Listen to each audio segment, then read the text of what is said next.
Hello guys, कैसे हैं आप सब? होप सब अच्छे होंगे। तो वेलकम है मेरे न्यू वीडियो में। जैसा कि आपने थंबनेल में देख ही लिया होगा, आज की जो स्टोरी है हमारी वो है दो भाइयों के ऊपर। जैसा कि आजकल आप दो लोग देखते हैं कि भाई भाई एक दूसरे की प्रॉपर्टी के लिए एंड घर परिवार में जब उनके हो जाते हैं तो एक दूसरे से बिल्कुल सपोर्ट करना, प्यार सब खत्म हो जाता है। भाई भाई के लिए, प्रॉपर्टी के लिए मर्डर कर देते हैं आजकल, और बहुत गलत टाइम चल रहा है, भाई भाई का नहीं होता है। तो ये स्टोरी ऐसी है जो आपको बहुत ज़्यादा इंस्पायर करेगी, मोटिवेट करेगी। तो प्लीज़ इस स्टोरी को पूरा देखिएगा, टाइम वेस्ट नहीं करते हैं। चलिए स्टार्ट करते हैं। और अगर आप मेरे चैनल पे न्यू हैं तो प्लीज़ लाइक शेयर करिए एंड सब्सक्राइब करिए। और स्टोरी अच्छी लगे तो प्लीज़ कमेंट करिए। और टाइम वेस्ट नहीं करते हैं, स्टार्ट करते हैं और एंड तक देखिएगा, क्योंकि ये स्टोरी का जो ट्विस्ट है वो एंड में ही आपको मिलेगा। और स्टोरी बहुत इमोशनल है, बहुत ही अच्छी है। तो प्लीज़ कंटिन्यू करिएगा, पूरा वीडियो देखिएगा, तभी आपको समझ में आएगा। और मुझे कमेंट करके ज़रूर बताइएगा स्टोरी कैसी लगी। तो चलिए स्टार्ट करते हैं। फ्राइडे का दिन होता है, बड़े भाई के पास एक कॉल आता है और कॉल छोटे भाई का होता है। छोटे भाई बोलता है, भैया कैसे हैं आप? तो बड़ा भाई बोलता है, हाँ मैं ठीक हूँ, बता छोटे कैसे हो? छोटे भाई अब कैसे हो? कहता है, भैया मैं ठीक हूँ, आपको मैंने इनवाइट करने के लिए कॉल किया है, मैंने नया घर लिया है, आपको आना है संडे। तो बड़ा भाई बोलता है कि नया घर क्या, रेंट का घर नया चेंज किया है? कहता है, नहीं नहीं भैया, अपना नया ले लिया है, आपको आना है सब लोगों को। और आप नया घर ढूंढने में थोड़ी दिक्कत होगी, एड्रेस आपको पता नहीं होगा, तो मैं आपके लिए कार भेज दूंगा, आप कार से आ जाइएगा संडे। और संडे छुट्टी है आपकी, तो आप आ भी सकते हैं, तो सभी लोग आइएगा, भाभी को भी लाइएगा। तो कहता है, भाई सोचता है, ओके ठीक है आते हैं, और फ़ोन कट जाता है। बड़ा भाई अब सोच में पड़ जाता है और सारा अपना जो उसने सेक्रीफाइस किया है उसको सोचने लगता है। दोनों भाइयों में जो गैप होता है वो 10 इयर्स का होता है। बड़े भाई ने ही छोटे भाई को पढ़ाया लिखाया था, क्योंकि उसके जो माता पिता थे बहुत ही छोटे पे डेथ हो गई थी। तो बड़े भाई ने ही पापा की तरह, उसके माता पिता की तरह ही उसका रोल प्ले किया था, अपने छोटे भाई को पढ़ाया लिखाया, सब कुछ किया था। बहुत छोटी सी नौकरी थी उसके पास, बहुत कम पैसे आते थे, उसी में उसने पढ़ाया, उसके लिए बहुत सब सेक्रीफाइस किया था। सोच रहा था कि कैसे मैं अपने बच्चों का, बहुत जल्दी छोटी एज में उसने शादी कर ली थी ताकि उसको माँ की कमी फील ना हो, घर में सारे काम हो जाएं उसको खाना टाइम से मिले। घर पे अगर मैं नहीं हूँ तो उस एब्सेंट में मेरी वाइफ होगी तो वो उसका सपोर्ट करेगी। तो वाइफ भी जो उसकी आई थी बहुत अच्छी थी, उसकी भाभी जो थी बहुत ही अच्छी थी, एकदम भाई के जैसे उसको रखती थी और बेटे के जैसे प्यार करती थी। जो भी मांगता था खाने के लिए उसको बना के देती थी, कभी उसको फील नहीं होने दिया कि इसकी माँ नहीं है। ऐसे ही टाइम कटते जा रहा था। भाई जो भी कमा के लेके आता था, अगर छोटे भाई ने कुछ मांगा तो उसे तुरंत मिलता था। हाँ, वो अपने उसके बच्चे हो गए थे बड़े भाई के, तो बड़े भाई बच्चे पे इतना फोकस नहीं करता था, लाइक उसको डिमांडें पूरी करना एंड शौक पूरे कराना, वो सब इतना बच्चों पे नहीं करता था। जो भी बहुत ज़रूरी होता था काम वो कराता था बच्चों के। बट भाई ने अगर कुछ भी मांगा तो उसको तुरंत मिलता था, क्योंकि वो ये सोचता था कि मेरे बच्चों के तो माँ बाप दोनों हैं, बट मेरे भाई का माँ बाप नहीं है, तो उसको कभी फील नहीं होना चाहिए कि माँ मेरी नहीं है इसलिए मेरे साथ ऐसे हो रहा है, पापा मेरे नहीं है इसलिए मेरे साथ ऐसे हो रहा है। तो वो जो भी मांगता था उसका भाई उसकी डिमांड पूरी करता था, उसको कभी ये फील नहीं कराता था कि मेरे माँ बाप नहीं हैं। ऐसे टाइम करता जा रहा था। उसकी शादी अच्छी खासी लाइक जॉब लग गई थी, पढ़ाई कंप्लीट हो गई थी छोटे भाई की, और उसकी जॉब अच्छी लग गई थी। फिर दोनों ने उनकी शादी करा दी। शादी कराने के बाद घर छोटा था, इसीलिए भाई ने बोला, छोटे भाई ने, कि भैया मैं अलग शिफ्ट हो जाता हूँ, क्योंकि इस छोटे से घर में सब लोग का रहना पॉसिबल नहीं है। तो छोटा भाई जो है वो अलग शिफ्ट हो जाता है, अलग रेंट पे रहने लगता है।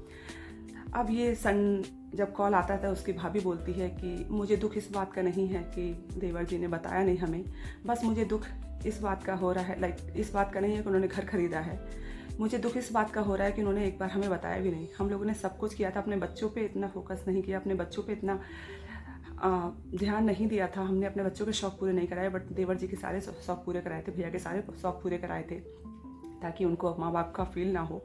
और हमने तीज त्यौहार अपने बहुत ही हल्के लाइक कम करके मनाए थे, बहुत खर्चा नहीं करते थे तीज त्योहारों पे, अपने बच्चों के बर्थडे सेलिब्रेशंस पे, ताकि हमारे बजट बहुत ज़्यादा ऊपर ना हो जाए।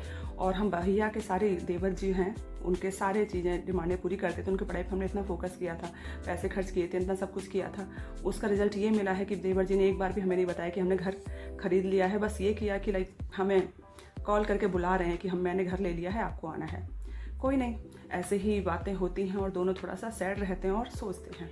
कोई नहीं, संडे आ जाता है। संडे को सुबह बेल बजती है और गाड़ी का हॉर्न बजता है, गाड़ी गेट पे आ गई है। सब लोग रेडी थे, जाते हैं बाहर, गाड़ी में बैठ जाते हैं। गाड़ी उनको ले जाके बहुत बड़े घर के आगे खड़ा कर देती है। घर क्या मतलब एक कोठी समझ सकते हैं, बहुत बड़ी कोठी होती है, बहुत अच्छी चमक रही होती है और उसके आगे खड़ा कर देते हैं। बड़ा भाई सोचता है वाह कितनी अच्छी कोठी है, मेरे भैया ने कितना अच्छा घर बनवाया है। उतर के अंदर जाते हैं तो देखते हैं कि घर के 2 हिस्से हैं। तो बड़ा भाई सोचता है कि चलो इसने 2 हिस्से करें ताकि इसका बच्चा जो है वो भी एक हिस्से में रहेगा और एक हिस्सा अपने लिए बनवाया है। घर के अंदर जाते हैं, बातें होती हैं, खाना पीना होता है। तो वहाँ से फिर पंडित जी की आवाज़ आती है कि मालिक आ जाइए और जो भी ओनर हैं हाउस के आ जाइए, पूजा का टाइम हो गया है। तो जो छोटा भाई है वो बोलता है भैया आइए। छोटा भाई बड़े भाई को बुलाता है कि भैया आइए। तो वो बोलता है कि मैं अकेला ओनर नहीं हूँ इस हाउस का, हम दोनों भाई इसके मालिक हैं। तो सब लोग एकदम देखने लग जाते हैं, वह सरप्राइज होते हैं कि छोटे भाई ने बड़े भाई के लिए भी घर खरीदा है, दोनों भाई का है। तो फिर वो बताता है कि मेरे बड़े भाई ने मुझे बहुत ज़्यादा त्याग किया है मेरे लिए, पूरा अपनी लाइफ मेरे ऊपर खर्च करी है एक तरह से। मेरे माँ बाप नहीं थे, बट मेरे भाई ने और मेरे भाभी ने कभी मुझे फील नहीं होने दिया कि मेरे माता पिता नहीं हैं। मैंने जो भी मांगा मेरे भाई ने दिया। इतनी कम सैलरी आती थी, इतना कम कमाते थे मेरे भाई, लेकिन मैं जो भी बोलता था मेरे भाई वो पूरी करते थे मेरी डिमांडें। मेरे भाई अपने बच्चों के लिए इतना पैसा खर्च नहीं करते थे, इतना ज़्यादा सेलिब्रेशंस, बर्थडे सेलिब्रेशंस या और चीज़ें, घर में त्यौहार मनाना, ये सब नहीं करते थे। लेकिन मैं जो भी कहता था मेरा सब होता था। मेरी पढ़ाई पे इतना खर्च हुआ था, मेरे भाई ने वो किया था। और मेरी भाभी ने मेरी माँ के जैसा रोल प्ले किया था घर में। मैं जो भी मांगता था हमारी भाभी करती थी, मैं जब भी उठता था मेरी भाभी साथ में उठ के मेरे लिए करती थी।